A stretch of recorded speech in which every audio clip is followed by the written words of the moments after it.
کتونکو الف خان شیرپو یم کیمرامین را سره یاسر خان دی د دې ځای نوم څه دی یاره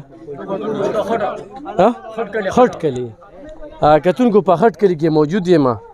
دلته کې یو 15 کورو ته موږ سټکه پکه څه ورکوو کپړې دي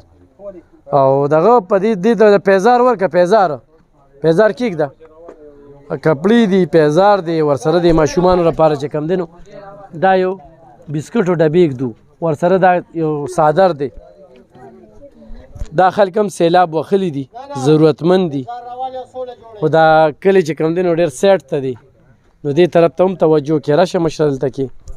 مشره السلام علیکم. وعلیکم سلام. زما نوم غفر علي دی او دې وخت سره زه خټ کې ولاړ یم د مرجان دې ځای کې او یم د نوي کلي اوسېږم په قلفي کورونو کې. صاحبانو زما تاسو ټولو ته خواست دی حکومت ته طرفه خو موږ سره هېڅ ریلیف ونه شو تر ننه پورې. کوم چې شتمن خلک دي ټولو ته زما دا خواست دی دا سیلاب یوازې په ما نه دی دا سیلاب یوازې په ګیدړ کلي نه دی دا سیلاب یوازې په ډاګیا نه دی جي دا یوازې په شای کولالي نه دی دا سیلاب د تنګي نه چې دی راووتی ده نو د مرداډر دلدار ګډه سره مخ شو د هغه ځای نه چې دی را روان شو هغه ځای تبه یې وکړله نو راغی دی په ډاګی د ډاګی نه چې دی را شروع شو نو په شاه کولالي په چیتي باندې راغی د هغې نه چې را شروع شو شاه کولالي نه راووتی ده نو واکلی بابکرا قلفي کورونه خټه ارباب کورونه امیرخیل پېښور روډ ورپسې بیک سایډ چې زمونږ کوم میرزا ډېر ترنو جلو ګانګو ترخه مجید آباد الیان کورونه ګیدړ کلی پېښور روډ 400 نو زما ورونو زما ټولو ته دا خواست دی چې دا ریلیف د کم طرفه راشي دا پېښور سایډ نه راشي چوتي باندې خو لیکن د هغه ځای خلک څه داسې ظالمان به ورته ووایم چې هغې ګټو ته لاس کړي ډنډو ته لاس کړي او ریلیف والا غریب په خپلو ریلیف راوړو باندې مجبوره شي ګاډې ودرې هغه ته په هغه ځای تالان شي. دغه شانته کار موږ سره د کوټ کې وشي ډاګیا ته ریلیف روان دي جي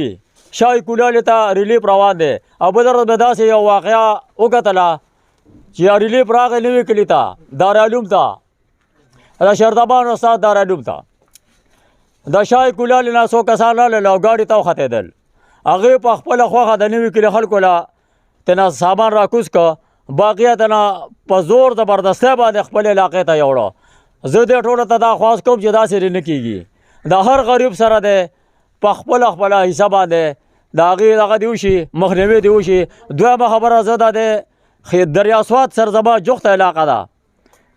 د دې زمیندارو فصلونه لاړل تباه شو د دې اونې بوټي لاړه تباه شو. زما ټولو ته دا خواست دی او خاص کر حکومت ته هم زه دا وایم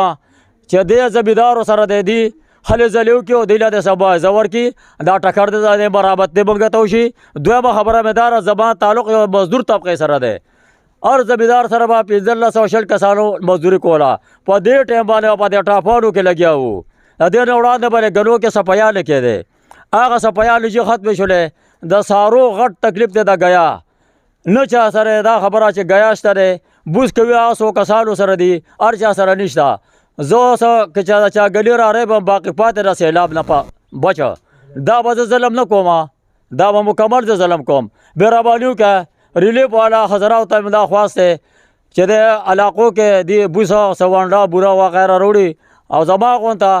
د کمزور طبقې ته یې حواله کړي. شکریه ډېره مننه. کتونکو دا خو د دې مشر خبرې وي راشه اختر حسین بھائی او د وی مال به لګه مقرره کې زه به لګي خبره ترې کوم بهر خال دا تحریک لبیک او مولانا محمد شفیق صاحب چې په مونږ کوم اعتماد کړی دی او مونږ چې چرته کې امپورټ ډسټریبیوشن کړی دی الحمدلله خلک ډېر پرامن ډېر عزت یې را کړی دی ډېره مینه را کړې ده هر کلي ته چې کوم دی تلي یو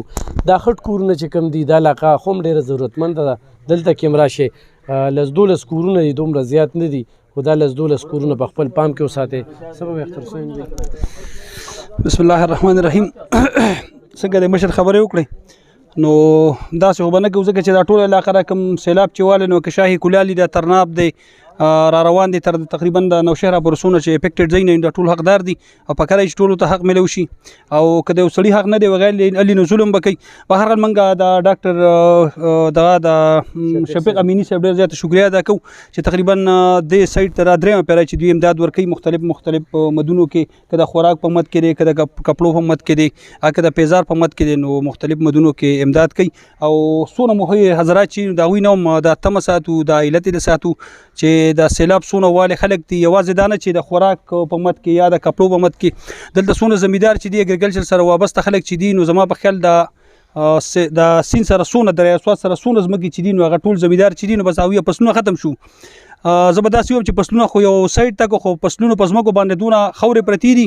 چې یقین مې نه لري که زمیندار هغه خاورې د دغه نه لرې کړي شي یا خو به مالکانو ته ځمکې پرېږدي او یا به څه کوي هغه به دغه به دیاړي چېرته کوي نو دیاړه مو خو هم نشته نو حکومت ته هم زه خواست کوم مهیر حضرات ته هم زه خیال خواست کوم څونه نان ګورنمنټ ارګنایزیشن چې دي هغوی ته هم دا خواست کوم چې راشئ وګورئ او د زمیندارو حالت وګورئ د نورو غریبو حالات وګورئ کوم زمیندار چې نو هغه هم تقریبا که بس 2-3 میاشتې تېرې شي نو هغه هم سوال ته جوړ شي ځکه چې د دې خلکو خو نور دغه نشته ذریعه نشته همدغه ځمکو سره وابسته دي او دغه ځمکو کې کرونده کوي او بیا هغه منډو ته وړي د هغې نه هغه کوي او همدغه روزګار روان دی خو به هر خل هغه ځمکو هغه فصلونه هم ختم شو ځمکې آینده د کروندې نه دغه شوې نو ټولو ته خواست کوم چې راشئ وګوره د دې خلکو څونه چې د سواد په څونه علاقو راغلي ترناب راوله درغه نه د سواد نه راوله زه پسې نوشهره پورې نو سټپ په سټپ ټول کلي وګورئ او هغوی سره په هغه مت کې امداد وکړي. ډېر مننه. ډېره زیاته مننه کتونکو دې خلکو دارومدار چې کوم دی هغه په کروندې باندې دي او کرونده چې کومه ده دوی ختمه شوې ده پټي فصلونه دوی ختم شوي دي او دا وي د ملا تیرې حسابېږي په دې عقله باندې اګریکلچر محکمه چې کومه ده یا حکومت چې کوم دی هېڅ قسمه توجه نشته. زمونږ فوډ ډسټریبیوشن یا کپړې یا بل څه چې ورکوو نو صرف دغه مقصد هم نه وي دغه علاقې اواز هم راپورته کوو هغه هم خلکو ته وړاندې کوو دا خلک رانه تم هم کوي چیرې علب خان شیرپو دلته رانغی علب خان شیرپو هلته رانغی نو چې راځو نو ځان سره څه ټکه پکه سره وړو دا دوی له چې موږ سره وړي دا په وړو کې د مالګې برابر دي دا خلک د ډېر څه حقدار دي نو دې خلکو سره تعاون وکړئ مرسته وکړئ او د دوی چې کوم دي چې چاله عزت ورکوي نه به عزت درکوي نو ډېر پرامنه